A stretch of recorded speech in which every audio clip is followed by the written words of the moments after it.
വിടാതിരിക്കുക. Police നീതി പാലിക്കുക. പീഡനവീരനെ പുറത്തു വിടാതിരിക്കുക.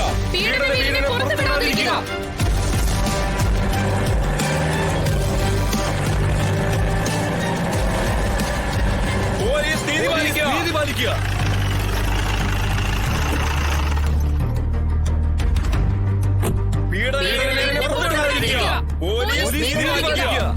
സർ, ഒരു പെൺകുട്ടിയെ ക്രൂരമായി മർദ്ദിച്ച് അവശയാക്കിയ പ്രതിയെന്ന് ആരോപിക്കുന്ന ശിവനും താങ്കളും ഒരേ കോളേജിൽ പഠിച്ചവരാണെന്നുള്ളൊരു വിവരം ഞങ്ങൾക്ക് കിട്ടിയിട്ടുണ്ട്. അത് ശരിയാണോ?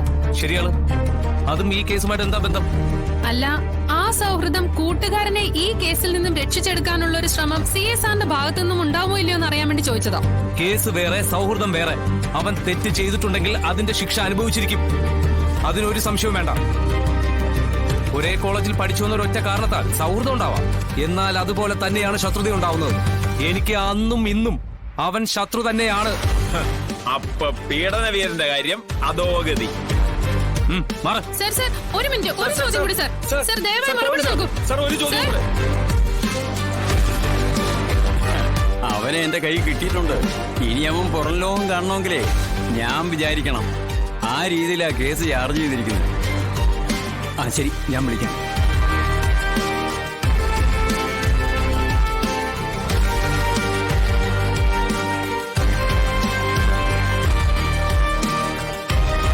എന്താണോ? എന്താ ശരിക്കും സംഭവിച്ച? സർ, വിവാഹ വാഗ്ദാനം നൽകിയുള്ള പീഡനമാണ്. ഇവിടെ ഇവൻ ആ പെൺകുട്ടിയുടെ കഴുത്തിൽ താലി വരെ കെട്ടിയിട്ടുണ്ട്. കൊല്ലാനുള്ള ശ്രമമായിരുന്നു. ഭാഗ്യം ഒന്നുകൊണ്ട് മാത്രമാണ് ആ കുട്ടി ഇപ്പോഴും ജീവിച്ചിരിക്കുന്നത്.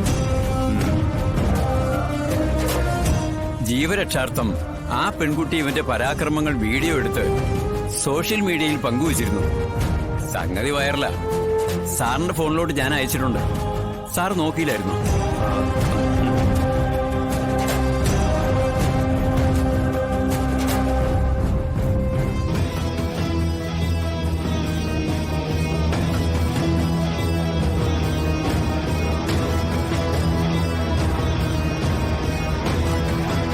ആ പെൺകുട്ടി വാതിലടച്ചോണ്ട് മാത്രമാണ് രക്ഷപ്പെട്ടത്.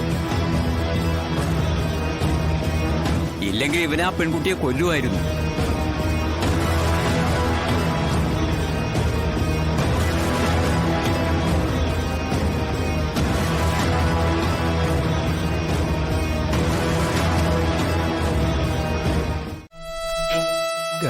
കാര്യങ്ങളൊക്കെ മാഡം അറിഞ്ഞു കാണുമല്ലോ. അല്ല, ശിവന് മാഡത്തിനോട് എന്തോ പറയണോന്ന്, അതാ ഞാൻ വിളിച്ചത്. അയാൾ പറയുന്നത് കേൾക്കാനല്ല ഞാൻ ഇവിടെ ഇരിക്കുന്നത്. ഒരു പെൺകുട്ടിയെ, അവൾ ആരോ ആയിക്കോട്ടെ, അമ്മയോ ഭാര്യയോ കാമുകിയോ ആരായാലും അവളൊരു സ്ത്രീയാണ്. ഇത്രയും ക്രൂരമായി ഒരാളും ഒരു സ്ത്രീയോടും ചെയ്യരുത്. എന്റെ മുന്നിലാണ് അയാളെ കൊണ്ടുവന്ന് നിർത്തുന്നതെങ്കിൽ ഞാൻ അയാൾക്ക് വിധിക്കുന്ന ശിക്ഷ തൂക്കുകയറായിരിക്കും. സ്ത്രീകളെ ഇത്രയും ക്രൂരമായി ഉപദ്രവിക്കുന്നവരൊന്നും ഭൂമിയിൽ ജീവിച്ചിരിക്കാൻ പാടില്ല.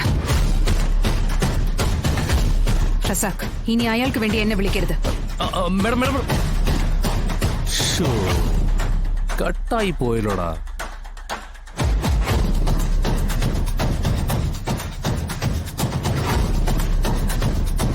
നിന്നെ രക്ഷിക്കുമെന്ന് നീ കരുതിയ ജില്ലാ കളക്ടറുടെ വാക്കുകൾ കേട്ടല്ലോ. അപ്പോ ആകെ ഉണ്ടായിരുന്ന ആ വഴിയും അടഞ്ഞു. ഇനിയിപ്പോ ജയിലില് ഗോതമ്പുണ്ടയും തിന്ന് കിടക്കാം നിനക്ക്. നീ ഇതെവിടത്തെ പോലീസുകാരനാടാ? ജയിലിൽ ഇപ്പോഴും ഗോതമ്പുണ്ടയാണെന്ന് നീ വല്ലപ്പോഴും ജയിലിൽ പോകുന്നവന്മാരോട് പറഞ്ഞാ മതി. ഓ, ജയില് സ്വന്തം തറവാട് പോലെ കരുതുന്നവരുടെ മുന്നില് ഇനി ഇതുപോലുള്ള മണ്ടത്തരങ്ങൾ വിളമ്പരുത്. സുഖഭക്ഷണം, സുഖ ഉറക്കം, പണിയെടുത്താൽ ഇവിടെ കിട്ടുന്നതിനേക്കാൾ നല്ല കൂലി അവിടെ കിട്ടും. എന്തുകൊണ്ടും ഇപ്പോഴത്തെ സാഹചര്യത്തില് പുറത്ത് നിൽക്കുന്നതിനേക്കാൾ നല്ലത് അകത്ത് കിടക്കുന്നതാ.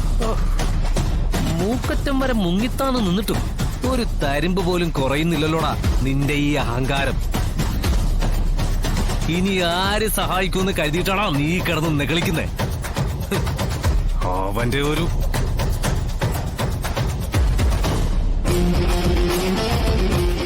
ആ ഫോട്ടോയിലേക്കൊന്ന് നോക്ക് സാറേ.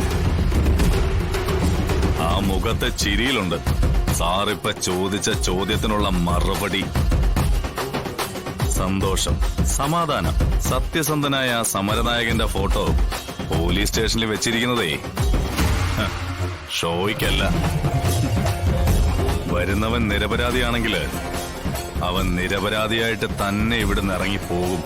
ആ ഒരു വിശ്വാസത്തിൽ ഞാൻ ഇപ്പോഴും പറയുക, എന്നിലൊരു സത്യം ഉണ്ടെങ്കിൽ ആ സത്യം ജയിക്കുക തന്നെ ചെയ്യും.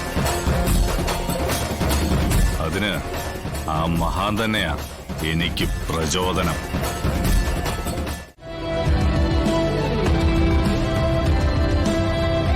ഇതുപോലുള്ള നരാധമന്മാരെ തൂക്കിക്കൊല്ലാൻ ഇവിടെ നിയമമില്ലേ? ഒരു പെൺകുട്ടിയെ ഇത്രയധികം മുറിവുകൾ ഉണ്ടാക്കിയ ഇവൻ മനുഷ്യനല്ല, മൃഗമാണ്. മൃഗം. കാണ്ടാമൃഗത്തിന്റെ തൊലിക്കട്ടിയുമായി നടക്കുന്ന ഇവന്റെ പേര് ശിവനെന്നല്ല ഇടേണ്ടത്, കാലൻ എന്നാണ്. ആളെ കൊല്ലാൻ നടക്കുന്ന കാലൻ.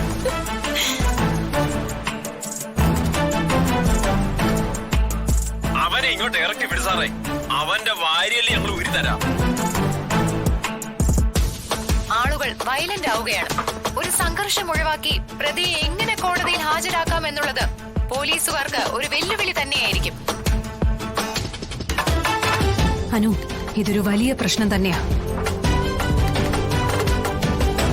യഥാർത്ഥ സത്യം മനസ്സിലാക്കാതെ വിധി നിർണയിക്കുന്ന ഇവിടുത്തെ സോഷ്യൽ മീഡിയ തന്നെയാ ഇവിടെ ആളുകളെ ആത്മഹത്യയിലേക്ക് തള്ളിവിടുന്നത്.